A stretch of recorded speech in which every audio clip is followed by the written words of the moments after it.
Now, if you know that you're a chosen one and you're meant to do big things in this life, most likely than not, you are going to be very isolated. And there is a reason, there's a grand design in the system why that is, why the chosen ones are often very alone, very isolated, very tucked away, often in caves, hermit mode, okay?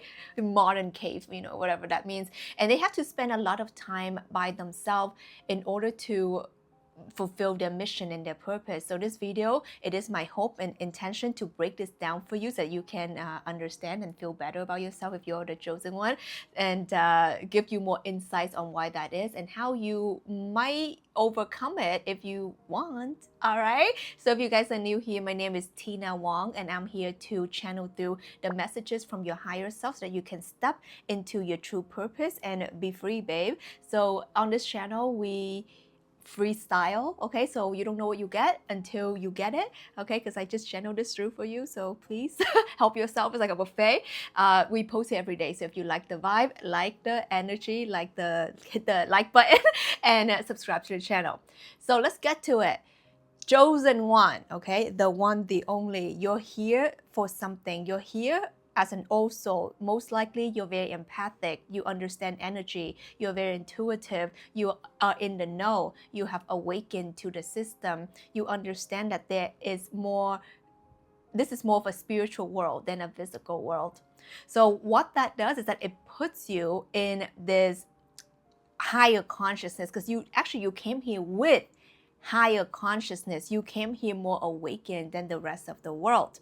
And what happened is that at the beginning of your let's say developmental phase, most likely the chosen ones are going to choose, okay? You don't consciously choose, but before you come here, your soul chose to have a lot of trauma, okay? Born into families that are crazy mother, father, or like very traumatic upbringing, and hardships and losses and just really, terrible abuses and stuff like that. What that does is that it cracks you open fast. It's kind of like that high-speed express train to a grand awakening, because you came here, yes, you have higher consciousness, you're more awakened, but you need a catalytic event. I don't know if that's the word, but you need an event to be a catalyst for you to break open. So a lot of us, we choose to just like kind of front load it, right? To put it in the front, like let's board into this. And that's how we're able to crack a heart portal open. And what cracks the heart portal open? Pain, suffering, trauma, okay? And that's just how the grand design is. When you look at it from a more detached way, when you look at it from a less emotional, subjective way, and you look at it more like a design kind of way, you'll understand the system better. So what happens now is that now you have all this hurt and all this conditioning and all this pain and suffering from a young age that really affects you, and that makes you feel really messed up about the world. So sometimes all of these pain and suffering makes you feel like, I don't want to deal with this world. Or maybe your parents told you that you're not good enough, you're never going to be up to anything, that you're ugly, that you're fat, that you're hideous, and then whatever you do is wrong. Okay? As much as we don't want to go there, but that's a lot of things that happen to us, okay? From our caretaker, from our upbringing, from people around us, a lot of abuses that happened, and it harmed us in a way where we have no choice but to either one, wanting to hide away to find safety. So that's why a lot of chosen ones are very awkward, because they don't have a lot of social interactions. They can be very hot, attractive, pretty, they can be very smart and intelligent, and often they are. But it doesn't matter. You're still going to feel awkward, because it's not about externally how you look. It's about how you feel. And because you've been whipped down and whipped down and whipped down when you were younger, so now like you have such a low level of self-esteem. So you either tucked away and then feel even more downward spiral, or you huff and puff your ego and you pretend that you have no feelings at all. So then you go out there and you start dating all these guys and girls and sleep with everyone on the street, and then you like take all these like substances because why not? I don't need to feel anything because I don't feel anything. They told me that I was wrong to feel, or maybe you have so much anger issues. So then you're like, okay, yeah, well, what's another drink gonna do? Let's just get 10 bottles at the club, right? So what happened is that you go through all these experiences in life, okay? And even when you are in the social setting, it makes you feel very alone because you attempt to hide and numb it down, but it can never be numbed down. It can never, because inside you know that you came here feeling like a little bit of an alien. You after a while you look outside and you realize that the way the world is and the way that you were acting and the world is acting is insanity. This is insane. This world's insane.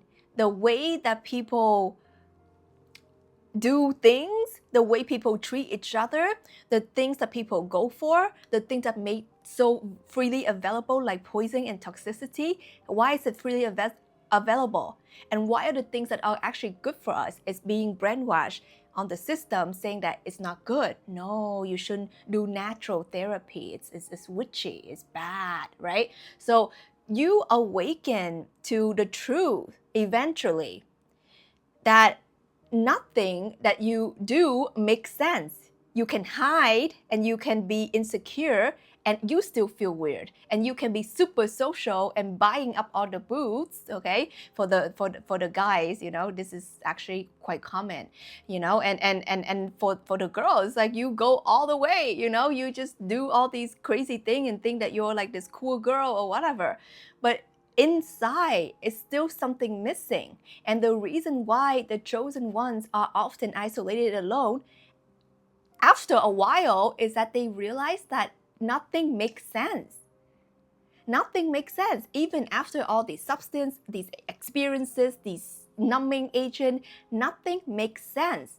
And they have all this pain and this hurt and this suffering still within them to be healed. So as they self-actualize, as they understand that there is more to this world than just the 3D distractions, they will actually take themselves serious on their healing journey. And that's when the isolation, we should do two, isolations and separation, and actually that's when the ascension, the true ascension happens. Because their soul and their higher self knows that, okay, now you've gone through enough karmic relationship, you've gone through enough abuses to your body and your brain and your mind and, you know, people around you. You've gone through enough traumas to realize that this is not the path. Done that, been there, done that. Now we are going to get into the real work, the healing work.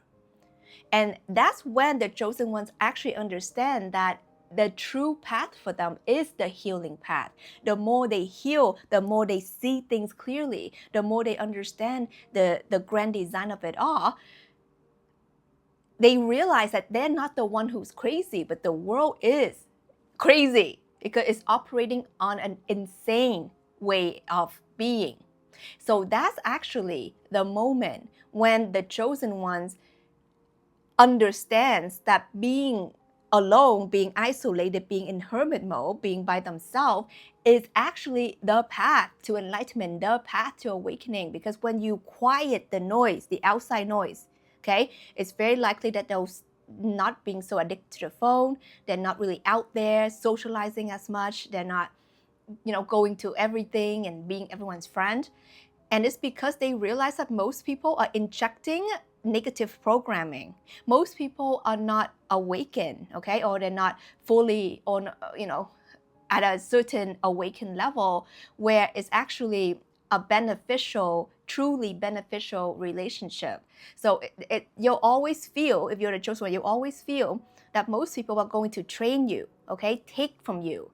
After a conversation, after hanging out, after an interaction, you feel like you are more depleted than prior. And that's a sign, okay? That's because when you operate at a certain level of consciousness, and this is David Hawkins' work, okay? The guy that creates the map of consciousness, look into his work, I really love him. When you operate, okay, at a certain low level lower level consciousness, okay? And this is not to throw shade on anything. It just, let's just talk numbers here, right? At a certain level of consciousness, you're actually operating in the taker energy. You're not at the neutral give and take, and when you're not even at the high level where you are giving and generating energy. So most people on this planet are operating at that lower level consciousness where they are designed to take and train your energy. Okay, and the chosen one begin to awaken to this fact, whether consciously or subconsciously. So that's why they know that they need to reel back and they need to hide away and to hear the voice of God, the voice of the intuition, the voice of source, the voice of the angels, or whatever you want to connect to. Okay, that is the one consciousness without name. So when you tap into that, and without noise, without conditioning, without the phone, without the television, without people bombarding your space, you begin to awaken to higher consciousness. You begin to awaken to next level intuition. So that's why the chosen ones, that is the training ground when they are in that hyper isolated mode. Okay? And on the other hand, is also most chosen ones are very empathic, and it's also for self-protection. They haven't learned how to set boundary. They haven't learned how to protect their energy and say no completely. They just feel overwhelmed all the time. Let me know if this is you. And this is the reason why they just need to reel it back, because like I said, they subconsciously or unconsciously know that most people's energies are training them, taking from them. People want something from them. It's because most of the time, chosen ones, empaths, and really like star seeds, vibrate at a very high energy of love, of light, of peace, of healing. And naturally, when these individuals are in a room or in a space, people gravitate towards them. Everyone wants to talk to them, even if they don't even open their mouth. Let me know if this is you. Animals are drawn to them. Kids, children are drawn to them. Everyone's like dads, moms, and random on the street wants to talk to them. That happens all the time. So even if they are introverted, so that's the reason why they have learned to peel their energy back. They have learned to create a safe haven for them to just be. So as much as they are such loving and warm and caring people, and they want to do good, their energy right now cannot sustain that, okay, until they learn to elevate it, because it's just too much, okay? It's just too much. Everyone's like, I want you, I want a piece of you, I want a piece of you. It's too much, okay? And let me know if you've gone through this. I know myself, and I've worked with a lot of empaths in my coaching container. We've gone through the same thing, and that's the reason. And some people are like, oh, I don't believe that you're an introvert, Tina. I don't believe that you are by yourself. I don't believe you can look very social, okay, but you're not, and that's the reason why I also make YouTube videos. It's so that I don't have to be in a crowd, like I am talking to you, but there is a lot of space here, right? So there's always that. Like the chosen ones have a lot of wisdom, a lot of healing ability, a lot of love, a lot of light, a lot of good intention. But over time, we have to learn to protect our energy. We have to learn to keep boundaries. We have to learn how to discern from what is actually the environment that allows the energy to expand versus the environment that suppresses our magic. So if you're a chosen one and if you resonate with any of this, let me know down below or hit the like button. And this is something that you can do to change that if you want. Okay, if you want to begin being more social, being, not in your hermit cave anymore or less awkward from lack of social interaction, you just have to own your authenticity and you have to own your awareness. Okay, and this is the energy where you say, I am not the 99% of the world, and I know that, nor I want to be 99% of the world, because they are operating in insanity. They're operating on hatred and resentment. They're operating in all these negative energy and unhealed patterns, okay, and unhealed mind. And that's the reason why you don't want to be like that. And I remember hearing, I don't know who said this, but it's like, if you really want to be exceptional, you need to not do what the 90% does. You need to stop what they're doing, stop wearing what they're wearing, stop eating what they're eating, stop saying the things that they say, stop going to the places that they go. And I really believe that. I think that is absolutely true. That when you realize that you are not a normal citizen, nor you want to be, okay, that's the key.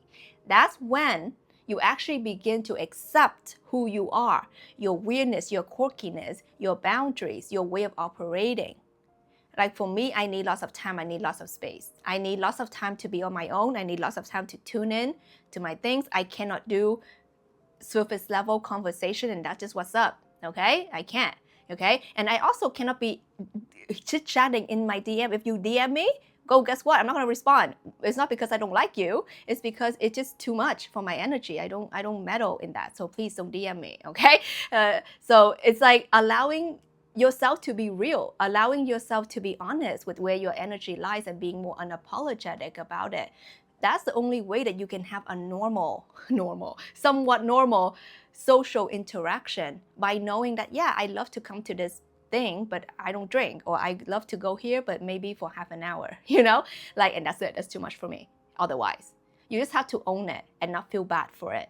Okay, so I hope this brings some clarity. I love to hear your experiences, your thoughts down below. I love to read them all. If you guys got anything from this, like this video, subscribe to the channel for daily videos, because that's what we do here. And I have my Awaken community where we weirdos, black sheep, crazy people, chosen ones, come and unite and begin to share our wisdom and connect with one another to know that we're not the crazy ones. We're actually the sane ones, okay? Healing and awakening to our truest potential. This is Tina Wong, and I love you so much.